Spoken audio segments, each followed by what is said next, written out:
ADSD হওয়ার কারণগুলো সম্পর্কে আজকে আমরা জানবো।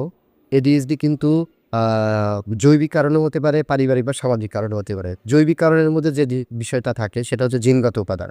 জিনগত উপাদানটা যেটা আমরা সবাই জানি পিতামাতার কাছ থেকে আ যেটা মানে আমরা পেয়ে থাকি বা যেটা পাই হয়। এছাড়া হচ্ছে হলো মস্তিষ্কের ক্ষতি। এটা কিন্তু খুব গুরুত্বপূর্ণ একটা বিষয়। সন্তান মাতৃগর্ভে থাকাকালীন বা প্রসবকালীন অবস্থায় মস্তিষ্কের ক্ষতি হলে এডিএসডি হতে পারে।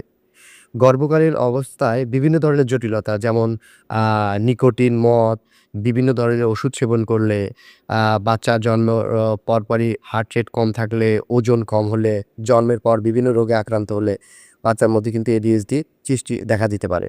এছাড়া পারিবারিক ও সামাজিক কারণ বলে যেটা থাকে সেটা হচ্ছে পিতামাতার মানসিক আ সমস্যা যেমন বিষণ্ণতা, আক্রমণাত্মক আচরণ, মাদকাসক্ত, তালাক, নির্যাতন, শিশুকে দমন-পীড়নের মাধ্যমে বড় করার আ মাধ্যমেও কিন্তু শিশুর মধ্যে ADHD সৃষ্টি দেখা দিতে পারে।